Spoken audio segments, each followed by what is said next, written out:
Hey everyone, welcome back to episode 2 of Talking Ship. My name is Monroe Miller, and I'm back with Seth today to talk about the CrossFit Games that just went on this past weekend. We were texting a little bit back and forth, and you said this might be the end of the CrossFit Games as we know it. So I'd like to just generally talk about your experience this past weekend, cover some of the stuff that happened, and generally kind of where the sport's headed. So yeah, I'm excited. Personally, yeah, going into this, like, just so you know, I've been, competing in the sport for a long time. I've been around it for forever, but I've never been to the CrossFit Games as a spectator. So I am very interested in your opinion because you were like, yeah, if you said this was your 10th year, right? I think it's my 12th or 13th, actually. I was trying to figure out how many years, but yeah, I've been to like 12 or 13 games. You were like, this one was like, as a spectator, was like way different. So what did you see? What did you see this year? I felt immediately, and this is dramatic. I'm being dramatic because I feel like I can take a stand on here and say some things that I'm seeing, and these trends probably have been building for years, but this year I was like, wow, what is happening? And this is also the first year in probably 10 years that I wasn't coaching somebody at the games. My athlete that I qualified, she had to pull out for an injury. So I was there purely as a spectator, networking, shaking hands, meeting people, having fun, right? But as I walk around, I start to notice things that weren't there this year that had been there in years past. And this is talking specifically about Madison. And so a couple things were like, there's no longer any real fan interaction. There's nothing for the fans to do other than watch some of these events go down. In the past, there've been like more challenges out there. There's like more organized, spectator this, do that. There's a whole schedule of things for the fans to usually do, attend seminars, stuff like that. Very, very little of that is going on. Very little. And the vendor village is always a huge draw. And probably people realize, like, at semifinals, there was a lot of talk about how vendors weren't showing up at semifinals, and there was almost Noble didn't even show up. At the games, there were probably maybe 60% of the vendors that were there last year here again. So there was 2 whole rows of vendor village that were just empty, black curtains of nothing. So do you think that's the interest from the vendors, or like that they didn't recoup the cost that it was to be a vendor at the games in years prior, so they just dipped out? Yeah, I think it's probably a number of things. I think that's one of them. I think that there's a staleness factor going on with this sort of festival and the way that they're running it, where the vendors from prior years probably aren't recouping for whatever reason, so they're not coming back again. But I just think each year, as they do less of a job of getting people to come back for the games retention wise, the vendors probably see this as well, and you're going to get less retention to your vendors as well. Like the things that the things that stood out to me, Rogue, right? We both have probably a ton of respect for the brand Rogue, and everything they do is immaculate. It's the best. If you want something, you go to Rogue to get it. I went in the Rogue tent. It was like chaos. Like it was nothing. It was nothing like it was the year before. It was so beautiful the year before, so well done. They didn't even set flooring up this year. You walk into this Rogue tent and it's parking lot pavement underneath your feet. Like, I know I'm complaining about nothing, but when you see a standard from a company like Rogue go from this immaculate setup where the place is completely packed, you can't even walk through the aisles to check out what they have because everyone's so excited to be in there and be shopping at the Rogue tent, to its like desolation this year and looking like they set up on the side of a road somewhere. They got to know something because they have an image that they want to keep up. Same with Noble. They didn't even have flooring in their tent either. It just looked like it was so half-assed this year. Last year, they had this massive Jumbotron and this big eating area where you could watch all the stuff. If you didn't have a Coliseum ticket, you eat your food. Big Jumbotron. You can watch all the events. No TV this year. Nothing. That was one thing Morgan complained about. She didn't have her Coliseum ticket got messed up.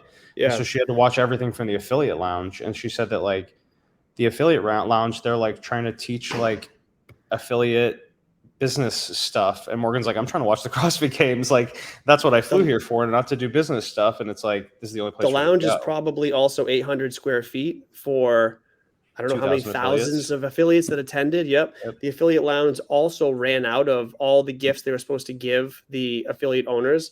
We tried to get our stuff, I think, on either Saturday afternoon or Sunday. They didn't even have stuff. They didn't have T-shirts in my size. They didn't have the affiliate flag. We didn't even get our special gifts we were supposed to getting for pre-registering. It was every detail jumped out at me as like, they're not doing this anymore. They don't care. The details aren't planned. It's falling apart. So, and then the other thing that Morgan mentioned was that tier is like everywhere, and that they were just like it's like they're the only people that have money now, and it's like I don't know. So like you could think about that a couple ways, right? Tier's not new to fitness apparel. They've been in, endurance sports for a while, but they're newer in the CrossFit space. So whether Noble has been burned out on CrossFit and just feels like there's no long-term return for the size of the community within CrossFit. I know they sold their whole company. I don't know if they're going under or what, but they tried to go into golf and then a little bit into football or whatever. They're trying to expand. Tier already has their endurance base set up. That's probably their bread and butter, and they're trying to get into CrossFit. So it feels like they're either more willing to put resources into CrossFit or don't know better yet that maybe CrossFit's a dead end for them. It's hard to know which one is going to pan out. You know what I mean? Yeah. It didn't work for Reebok. It's not working for Noble. Why is it going to work for Tier? Maybe it does. I don't know. So like, I guess this leads into the next question. Like, is this a HQ issue that they can solve? Because you mentioned they were like severely understaffed. Like, is this a we don't have enough people to make this thing run the way it should? Or is this a we don't have enough money to make this thing run the way it should? And like, it's too expensive for CrossFit, but they can't pull vendors because they're not making enough cash from the actual event. I mean, I think you and I would just be speculating at this point, but if you want my speculation on that, I think that now that CrossFit doesn't belong to an individual named Greg Glassman, and it belongs to essentially a hedge fund and a board of trustees that only care about the bottom dollar and probably don't know that much about CrossFit actually at its root and heart, I feel like it's very easy for them to say, where's the benefit in X, Y, and Z at the games? Trim this, trim that, and promote profit. And that's kind of how a capitalist market works with companies like that. So once you start to sell your company to hedge funds, you can expect it to just be a dollar sign and not really a growth thing. And I also think that, Greg always used, and I have, a lot of sources I've talked to about this. Greg always used the CrossFit Games as his only form of marketing, right? He spent money to run the CrossFit Games because it was such a great community event in a form of marketing for the affiliates. He was good with spending that money. I don't think the new ownership sees it that way. I think they try to think about how do we make money off this, but I don't know that you can. I think especially the way they're doing it now, it's too big, it's too much. People are not as interested as they once were. Attendance has to be down. I mean, there was no crowds last year to get in, just to scan your ticket. It's the same setup that's been every year in Madison. It was lines down the block, around the corner into the parking lot to get in because people were so excited. I walked in 10 seconds every time I had to come in and out this year. There's no line. There's no one there. It's just, it's like, if you were some like real estate investor and you start to see the trends of, the market taking a turn, you're like, oh, we've reached the peak of the market. We're going to have to hit a big recession before it comes back. Get out. This is what I'm seeing. And we are on the downtrend in a big way, but I do think it can be a positive in a lot of ways. I think it may force people to change, or force CrossFit to change the way they do it. And I have a few thoughts on that, but for sure. And like, you're saying, hey, it's becoming, people who are running the games are trying to, looking at the bottom line and trying to make it profitable. Like, there's a point where that is necessary as well. And like, just like we run gyms because we love it, like you still have to turn a profit and be able to feed your family. And like, we're not doing it for nothing. So I think that you should, in my head, I've never run an event like this, but you should be able to do both. Like, the event should be awesome and it should be profitable. And I don't know. I don't know. Sick, but I don't either. I don't know that a big event like this, I think that maybe they had it right with it is a marketing expense and you're minimizing how much you're spending because you're trying to recoup some funds with ticket sales and merch sales and all that stuff. But like, you can just, like, companies pay for big parties every year to promote the overall welfare of the community, right? This could be that for CrossFit. No, it's a good way to think about it. Esports is like another industry that doesn't make any money, right? But they're okay with it, and they just have a bunch of people with a bunch of cash to fund it. Right. Okay, so next thing, Morgan mentioned there was like judging issues with, I mean, there's always judging issues. How hard, and this goes back to like, is there enough money, and like what is valuable as far as making this a successful event for spectators, for a business, and for like finding the fittest, if we care about that anymore? How hard do you think it is to get paid judges out there? Like, I don't understand why at the games level we can't have paid judges. Yeah, I guess I don't understand that either. Like, wouldn't you put money there first, like before?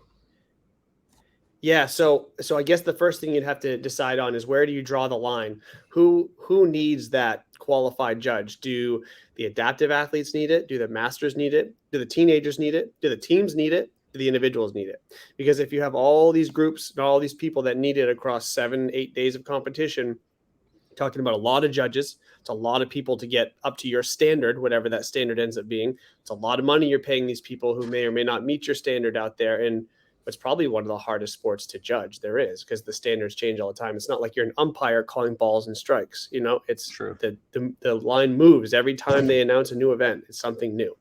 True. So but I do think that you should work towards that, professionalizing that sort of thing. But I think this all comes back to kind of the bigger point I'm going to make today is, like, you could have a very solid group of professional paid judges, but you need to trim the field by about 80% in the competition. You need to have 20 to 30 males and females competing across 4 to 5 days. And then you can staff that much easier and you can have those qualified people. If you have 600 athletes or whatever it is competing across a week, CrossFit's nowhere near the size that can afford to pay or train or keep up to standard all the people that you would need to run an event that size. Again, just my opinion on all this stuff, but that's what I think. So if you want to professionalize it, that's another reason I would say, and like I said, I'll get to more of this point later. Another reason I would say you need to trim the field down by about 80% when you host the games next. Yeah, I mean, that's definitely one way to do it. They should definitely reverse engineer the season with the cost of the event in mind, though. Like, I don't think. Give me just one sec. Hey, Morgan, I'm recording a podcast. If you could just try and get Harper and the dog out of the room, I appreciate it. Thank you. Sorry. No, all good. I left my house because I figured my dogs would do the same thing to me. So I was like, I'll sneak in the office real quick. That's okay. Yeah, no problem. Okay, cool. So let's move on to the cuts. So cuts was like a big thing this year. I feel like that people complain about it every year or have an opinion about it every year, but I felt like it was a little bit louder this year with people talking about cuts. My opinion is cuts are fine as long as like that's laid out from the beginning and like that's the expectation of the competition. And if the programming is balanced, I think one of the main, criticisms was that like all of the events prior to the cuts were like kind of biased in one way, and then after the cuts, like you had other things. So what's your opinion about cuts in general? Yeah, that same thing happened. I think it was 2 years ago when they had the cuts. 2 years prior, they hadn't like lifted anything heavy. So basically all the big athletes got cut, and then the small athletes made the heavy lifts, and it really changed how the leaderboard would have shaken out. I'm fine with it. I like the cuts. I like the elimination aspect of it. It makes it more exciting to me. I also I want to enjoy the drama of the sport. And so like when somebody who you expect to make it really far gets cut and everyone goes, oh, wow. Like, I like that. I think that's cool. I think that makes people really think twice about their training and puts things in perspective and changes priorities. I like it. It builds the sport up more. But again, I'm calling it a sport for a reason, because I always go back and forth, sport or test. If it's a test to find the fittest, you absolutely cannot cut. You have to actually probably make the field deeper to make the variance in score more correct. You know what I mean? If somebody actually bombs an event, they finish 50th and not, whatever, 17th. And I know the point scale kind of shifts as you go, but you want more athletes in there to create more of that parity to see who actually is the best across all the events. But I don't think that's what we're going for anymore, or maybe ever were. So as a sport, bring on the drama. Like that's what it's about. Yeah. It's a sport. It's entertainment for me. It's an exhibition at this point. So I like it. Yeah, and I mean, like with programming in general, like whatever you're deciding the programming it is really dictates who's gonna win the test, if it is a test, like. And Yeah, I mean, that's where, like, when you have, in my opinion, I think that they should stop having one person do the programming, because I feel like it's just not. It's always going to be like, oh, this is the Dave Castro era of programming. This is the, this era of programming. So, do you like, think that's what's happening though? Do you actually think that's what's happening, or do you think that's just like the face they put on it? I don't know. I mean, I would say that Bosman has a heavy hand in gymnastics. Oh, for sure, like, for sure. Like just biases like that, where it's like, if someone like me who isn't, like I'm more in the strength realm, if you put a bunch of upper body pressing stuff or upper body pulling stuff, like it's just kind of, it is what it is. It doesn't, but if the events lead in my favor, so like when you're talking about finding the fittest, if the programming isn't like done on a committee basis where there's like multiple people that are looking at this thing from a balance perspective, like I feel like having cuts or doing anything or saying that this is a test of the fittest is really just like, no, it's Adrian Bosman's test of the fittest. But like, if you had Seth Page's test of the fittest, like what would that look like? You probably have to be better at lifting when you're tired, like I would say that would be tested quite a bit. Yeah. I mean, you're right. Cause like, it's the same reason we talk about people not programming for themselves, right? Because everyone has these massive biases, whether you believe it or not. You have a bias. I have a bias. Adrian Bosman has a bias. So like those biases are going to show up in the program a bit. You're right. I guess, I hope maybe that's something that they do a little more of. I have to assume that Adrian Bosman has a group of 5 or 6 people that probably help him put these together, both workout wise and logistically wise. And maybe Dave's going to be back in the fold on that as well going forward, hopefully. But you're right. I mean, the clear Bosman gymnastics value has risen out across all levels too. Open, quarters, semis, and the games we've seen it really come out. And he's certainly of the mindset that he wants to continue to evolve the gymnastics within CrossFit. It's not just how many chest to bar you can do, but maybe they'll be doing those weird double touch things from grid or something, like, you know what I mean? Like who knows how far they're going to try to evolve it, but. Right. I mean, and then it makes it like, I think I think this was I think when the semifinals came out or the quarterfinal workouts came out, and you were like, man, this is not really CrossFit anymore. Like this is not really what we were doing. So, I mean, it's like, where's the line where it starts to become circus and not CrossFit? I don't know. Anymore, I don't know where the line is, and maybe we get totally desensitized to how fast they try to evolve this stuff, and we just kind of accept it. Like you always say, CrossFit is what they call CrossFit. Like it's just whatever they decide it is at that moment is what it is, and kind of it's sort of supported in the methodology that way, right? The unknown, the unknowable, the constantly varied, all that. The methodology is so good, but it's also so general and broad that you really can include anything you want into the test and say, this is just one test of one particular part of fitness, like deal with it. So, yeah, well, I don't know. I mean, the programming, I think, is a major piece that needs to be solved. What was your overall opinion on the programming, not just for the games, but the whole season? And I will pull up the games programming here. You know what? I was irritated early on in the year because it felt like they put such a massive bias on pressing. It seemed like if you didn't have strict handstand push-ups or really good shoulder overhead, and you probably felt this a lot while you were kind of going through the season, it felt like the pressing value was so high compared to everything else. And then when you get to the games, if you got that far, it felt like they changed it to pulling value. And so like over the course of the whole season, it probably balanced itself out really well. But, is that what you want to see across open to games where you only have, 20 people essentially finishing the season out by the time it's done? Or would you rather have a balance from start to finish across all the tests at each level? Like, I don't know that they care. I actually don't even know that I care, as long as every year is not the same and they keep mixing it up. But yeah, it felt like by the end, I was like, okay, I'm cool with this. Could it always be better? Sure. I don't know what even being better means, but like, I thought some of the events they did were pretty fun. I really, really liked, let's see, where's it? The Muscle Up log event. I thought that Yeah. was one of the best events I have seen at the games in recent memory. I thought that was so good, so great, such a good balance. Yeah, it was cool. But I don't have a lot of complaints, honestly, about the programming. And then like age group masters and stuff, like they didn't get their shine really. What do you think is the solution for that? And the teams for that matter too. Like, I think that could you split them all apart and make it, hey, this is the individual CrossFit Games and this is the time we do this, and then this is like, because I mean, I have masters athletes at my gym, and like watching them go through their season, I'm like, you guys have the worst, because you have 4 tiers of online competition. It's like, what's the point of that?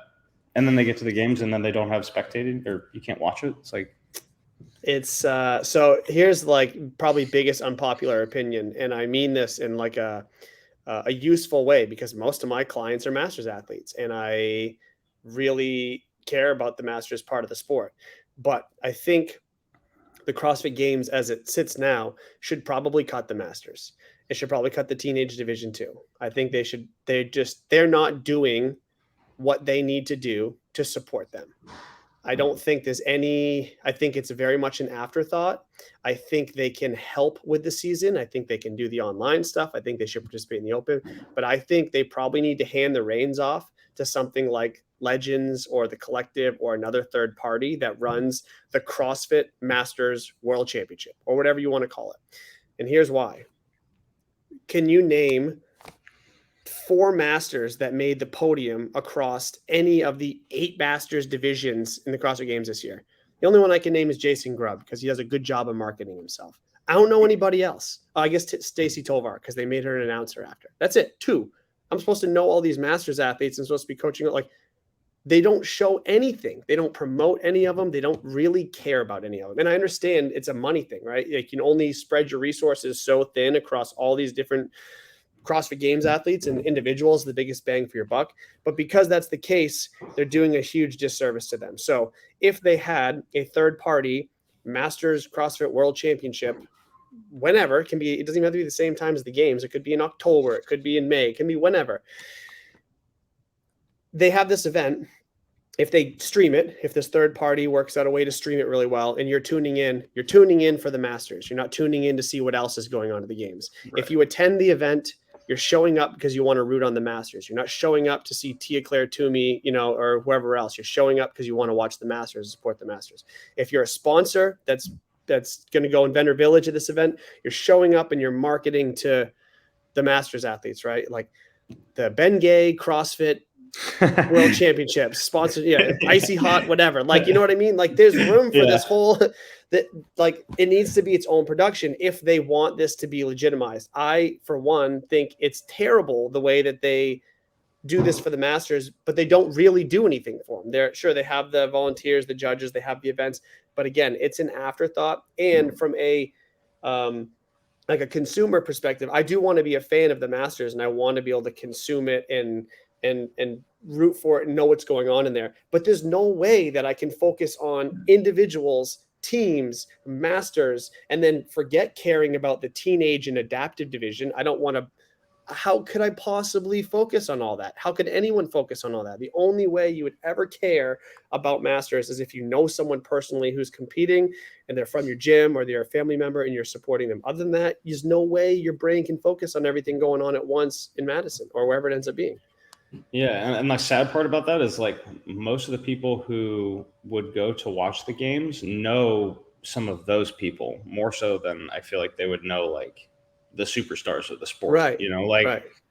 I know of more Masters athletes that have been to the games than I know, like, the pros.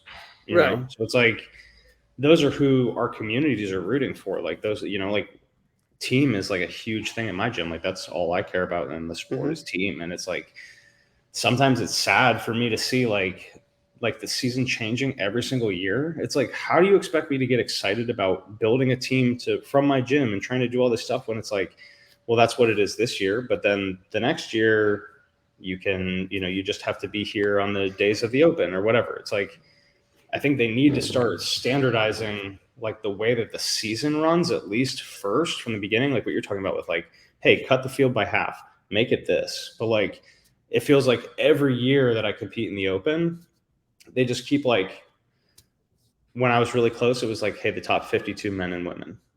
And I was like 60 something. Man, this isn't the next year. Just got to train really hard. And then the next year was like top 20.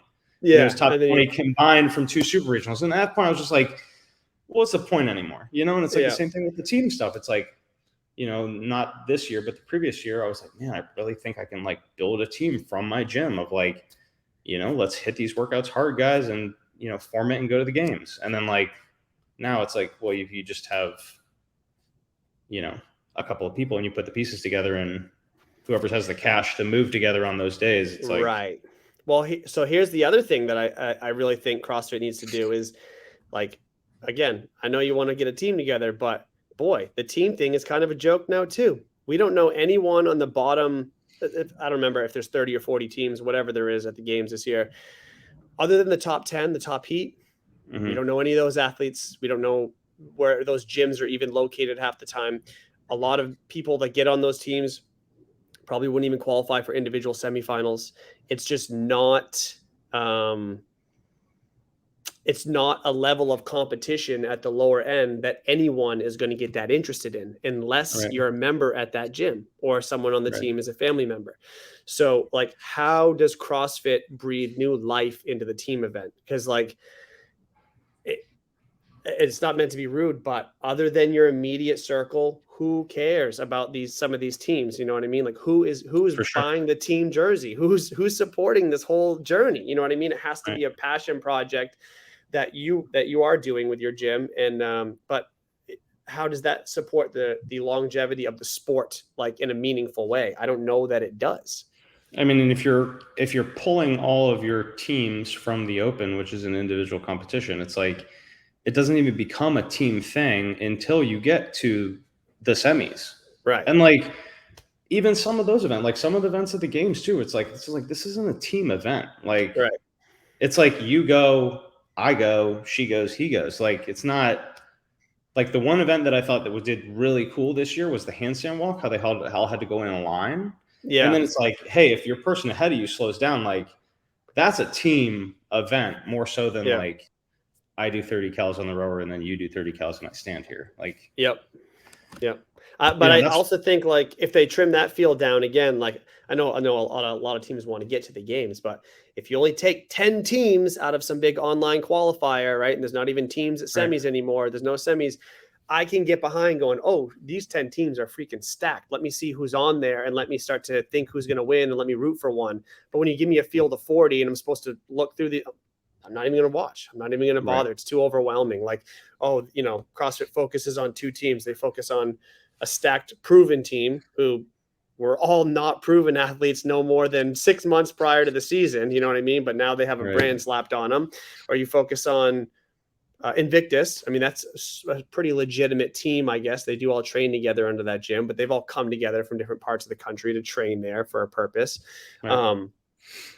Yeah, I mean, I have a tough time even getting behind that. Since Froning left the team division, like, I don't think anyone's watching that either. Yeah, I don't think anyone could name the 4 people that are on Invictus that won the championship this year. I don't know anyone that can name those 4 people. I mean, I know who they are, but I don't. You ask a random CrossFitter and they go, "Oh, Froning wins the games every year on a team. He's with Tasia. He's with China. They know because Froning pulls them in to watch." No one knows who's on these teams anymore. It's not a spectator-friendly sport anymore. So, like, what do? Do you make the partner world championships where now you're getting this draw of 2 elite athletes that are coming together and it's a partner event instead of the individual thing? And like, how cool could you make that synchro? How versatile could you make those events with 2 people versus trying to figure out 4? I could get behind a partner world championship. I would watch That would that. be cool. I would be invested in that. You know what I mean? So there's I just But feel that like, is, yeah, splitting it up, I think, is smart though, because like even if you did want to add like a partner world championship, what are you gonna do? Pull that from the Open as well, and then like right. you have the World Wide Open. Like they should just make the World Wide Open have nothing to do with the rest of the game season. Like Yeah, probably. if they're so concerned with like the community part of the Open and like that's what this is all for, and then you have the games athletes that are like trashing the Open, it's like you're ruining what the Open should be in two ways instead of trying to just make it all inclusive in what you're trying to do, you know? Yeah. But yeah, I mean, that was one thing in my gym. It's like I would have liked people to, you know, walking into the Open say, hey, I'm going team. Hey, I'm going masters. Hey, I'm going to the Open. And people are like, oh, I'm just going to do the workouts. And if I See don't what make it happens. masters, I guess I'll jump on your team. It's like, well, that's not cool. Like, Yeah. I want these people that are like trying to do this with me, not just like, you know, as an afterthought. No, Um, I totally agree. You have your plan to start the season. You sign up for that particular field that you're going into, and that's your commitment. If you get there, great. If you fall short, that's the end of your season. Like I would like that so much more. Like, I mean, people are training so damn hard for this season. Like, commit to something. Commit to it. Don't just see where the chips land. Like, commit. Sign up and go. So another question, kind of going back to your like, hey, let's cut 60% of the CrossFit Games out to make it work right. What if you just didn't have like all of this crap? Like, how much? I mean, how much testing is necessary to find the fittest? If that's what we're still doing, you know, Yeah, like, see, I don't think we do, are. do I mean, you? I think we are by not by accident, but I think the end product is probably finding the fittest. But I think we're into sport mode now. I think it's a spectacle. It has to be. Hmm. So I guess it doesn't matter then. I don't think it. I think logistically, like you basically want to set the games up to be entertaining as hell to watch, which I think for the most part they did a good job. Like I didn't find any events super boring. I mean, a 5K run you can live without. Maybe they add some freaking hurdles next time, like the steeplechase or whatever the heck it's called. Like make it a little more Mhm. interesting. I don't know, but um, yeah, I mean, I thought the events were totally fine. I thought the volume was totally fine.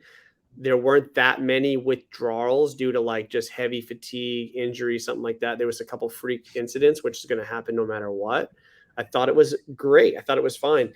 I just feel like as a CrossFit consumer, and I both of us have a ton more knowledge in the space than the average person tuning in on YouTube or watching it on ESPN2, right? So we Right. we understand it intimately. So we can jump right in and watch. A regular CrossFit consumer needs to have their hand held through this entire um, event, right? The whole thing, each one has to be Yep. explained. I think they're doing better with that. But as a consumer as well, I'm going to get fatigue across a certain amount of events where I'm like, oh my God, another random thing, and oh, wait, this teams, wait, this masters, how old are these? Like, you can't. Yeah. You have to narrow this focus down and deliver it in a more digestible fashion. I think the 12 to 13 events over 4 days is totally fine, but it's only fine if you're giving me just that and nothing else to worry about. And then it's fine. I can start to wrap my head around it. I can prepare for something. If I really like the CrossFit Games, I go to a gym. I'm a local affiliate, like just Weekend Warrior, and I have these announced events. This is going to be cool. I'm going to watch this one on Friday, this one on Sunday. I can get into it. But when they have this huge spectacle with all these different divisions, everything, it's too overwhelming for the average Yeah. person. It just can't do it. It used to be able on YouTube, they used to be able to like find the specific heat and you could be like, hey, this is workout 3, heat 2. Yeah. And now it's Oh just yeah. like, it's like a 5-hour broadcast. Yeah. Here, just try and find who you Scroll want. It's through. like, Scroll that's through. not, Good luck. Yeah. yeah. Um, They have to know, right? Like you and I are talking about this. We can see it. We understand it. The people who are in charge of this have to know what we're talking about, right? They have to see it. mhm. They have to know changes are coming. I thought it was, and the fact that no one else is talking about this and you and I are having this conversation, I haven't heard anything else about this stuff is a little weird to me. But Yeah. Dave Castro, I only saw clips of it, did the post games interview sitting with the athletes. They talked about how it's not going to be in Madison next year. He won't say where it's going to be. He gave little hints, but he won't say where. They said they were going to say too. They were like at the end of really? at the close. Yeah, they were like at the close of the games, we'll tell you where it is. And then it was the close of the Oh, games. And they asked, and and they he was like, didn't. yeah, we're not going to tell you. It's like, And he had mentioned, he said little things. I'm not going to try to quote him, but there were little things about how things were going to shift or change or whatever, and how this new venue would support the vision of the CrossFit Games moving forward or something like that, whatever he said.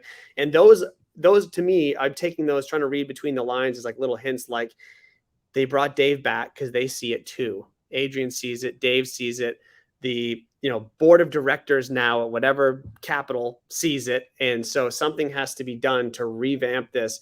It's probably not a coincidence that they have this contract with ESPN. It probably, they probably tested it now to see what it would look like when they just hone in on 2 heats in the future, because that's all they have to worry about. Like, I think we're sensing it, and I think they are already probably half a step ahead of us, what we're talking about, and probably ready to make some big announcements where, well, they'll wait, but yeah, they'll announce it. Yeah, I hope they don't. Like, I hope they don't wait until like literally the week of the Open, and then they're going to be like, "This is what's going on." Oh, you mean like they do every year? Yeah, exactly. It's like, I mean, it's like as an affiliate owner, it's like and same thing you're saying. Like they have to hear it from the affiliate owners. If those are like their main diehards are the affiliate owners, and it's like, what do I don't know. I don't know. I don't know either. My whole like kind of, I have this thesis about CrossFit that it has these like 3 parts that don't talk well to each other, and I don't think that they're going to fix the games until they fix the relationship between those 3 pieces, like the affiliate, the methodology, and the sport.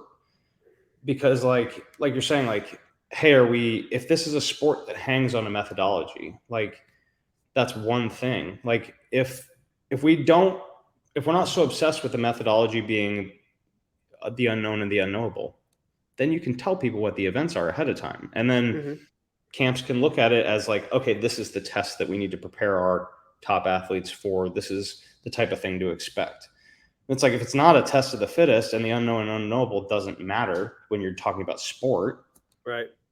Like it's going to simplify everything. And then you take out the confusion between like, well, why is every day different, and why are they doing random things this year that wasn't last year? And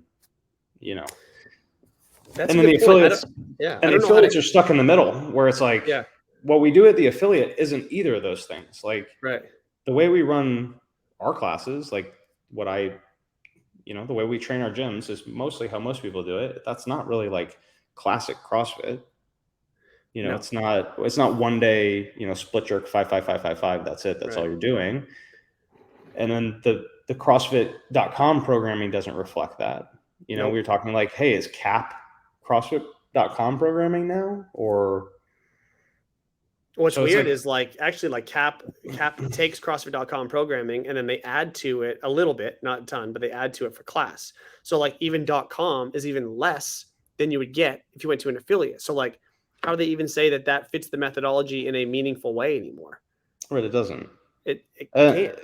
And like, you can't say, constantly varied and like, hey, as much as creativity will allow, because then like, where is the line where creativity is now the circus and not finding the fittest or the CrossFit Games? Well, they lean back on that term functional, right? But I don't think functional has ever been defined. They just call it functional movement. But when does function begin and end? Because you could argue that with every movement all day. Like, I mean, there's some obvious ones: the squat, the deadlift, pressing, extremely functional. We do that all the time. But like, is a legless rope climb, is it useful to be able to use your upper body strength like that? But when are you hanging from a rope in your life and climbing up without, like, how, you know what I mean? Yeah. Pressing upside down off the floor. Like, is a handstand push-up functional, or is it just a useful skill that's cool to learn? Like, I don't know. Or doing toes to bars with your little grips hanging over, slapping over the pull bar. Again, I love it. Don't get me wrong. I'm shitting on it, but like, I do it every day still. I love it, but it's like, you're right. When you try to marry the 3 things and you're trying to give a consistent message, there's a whole lot of overlap that's missing. And I don't have the answer to that. Yeah, I think CrossFit needs to figure out what those 3 things are, because they didn't start all out as that. Like, this all started as one guy's idea in his gym that took off. And so it's like the affiliates was based on people wanting to be a part of what Glassman was doing. Yeah. You know, like he didn't start CrossFit being like, how do I make an affiliate model? You know, and that's why people complain about the affiliate model, that they don't tell us more what to do or whatever. But yeah, now we're getting on some other tangents. That's all right. I like it. I like going. This is why I like long form content, Monroe, because I can't do this on TikTok. I cannot talk about these things that matter on TikTok. Right. So, okay. So let's close it out with, we talked a lot about like negative things. What was the one thing that you were most impressed with, at the games this year? You know, I'm really happy with the presentation of the elites. I think they do a pretty good job. Maybe not. I mean, in person's fine. I watched a lot of the top heats. I thought it was a fine show in person, but the way that they're broadcasting it, putting it online, they have some knowledgeable people talking about the background of the athletes. Again, when I always come back to this consumable state for like the average Joe, you could jump in and watch ESPN or YouTube and be really enthralled by this top heat. Very, very exciting stuff. And I think that they're dialing that part of it in pretty well. And I think they can continue to do better with it. Like, so I was happy with that. And I think that is a really strong point for the sport, especially when you just want people to start being interested using the sport, again, in my opinion, as marketing for the affiliates. Some guy at the bars thinking about getting back in shape, sees a CrossFit Games, knows there's a CrossFit down the street that his coworker goes to. I'm going to pop in and check that out. Like, that's going to work, I think. So I'm cool with all that. I think the one way they could even up their game more. Are you a boxing or MMA fan at all? A little bit. I don't like favorite so fights. Like, yeah, I don't either. But like, I'll watch it. But like, if there's a big boxing match coming up, what they do in boxing is they do like the behind the scenes. Like HBO will do it, like leading up to the fight. They'll show you them training. They'll give you the backstory on them, both sides of it. It's building this tension for like, I can't wait to see them now throw punches at each other because they've both been doing this. You can do the same thing with the elite level CrossFit Games athletes. It's very easy to know who's going to be in the top 10, top 15, who's marketable. CrossFit could, help them professionalize their stuff a little more. Get me excited by telling me more about Jeff Adler. Get me excited by telling me more about Emma Carey. For all I know, the girl has no personality. She's just like this freak athlete out there. I don't know anything about her. That's how they all seem. Yeah, exactly. It's how they. Every games athlete just seems like, oh, this person's just a weirdo that's really good at fitness. And the only ones that get attention right now are the ones that sexualize themselves. And again, do you make your money? It's fine. I'm not shitting on it, but that's all I'm seeing come up. You know what I mean? Online, the ones that are willing to do that a little bit. And so I would like to know more about them. I care a whole lot less about these big camps, and everyone wants to talk about the camps, who has who. I don't give a shit about any of these camps. I think it's all smoke and mirrors. I want to know about the individuals, how they got there, whatever. Build them up. The people who finished on the podium last year, the people who are close, the up-and-comers, build them up in your media all year long. You know, most of them are coming back. And now I'm fucking pumped for the individuals when they come around. Like, you want to sell tickets? I'm going to go watch them battle in person. I'm definitely going to pay for ESPN and watch these heats. Like, I can't wait to watch them do this.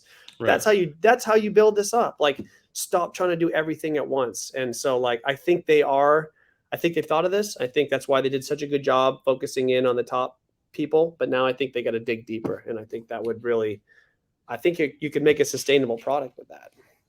Yeah, I think those are great ideas. Will it happen? We'll see. Oh God, please just do something that I can get behind. Come on. Well, you know, we can be sure that it'll be different. So we can always, they'll change something. You know, we can always guarantee that. So they will, but.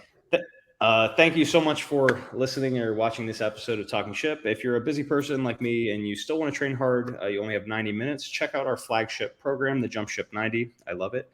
Or any of our other programs at jumpshiptraining.com and join the crew. If you would like personalized remote coaching or, help to achieve your goals in the 2024 season, myself, Seth, and China Cho have a few spots available still. You can apply also on the website at jumpshiptraining.com. Leave us a comment. Let us know what you thought of the games this year and what you're hoping will be different in the future. Hit like if you enjoyed the show, and we'll see you in the next one. And if you have an idea for a show, something you want to hear us talk about, fire it up in the comments. Like, we like good ideas. For sure. All right. Thanks so much for talking to me today, Seth. Talk to you soon. Yes, sir. Bye. Okay. Let me end recording.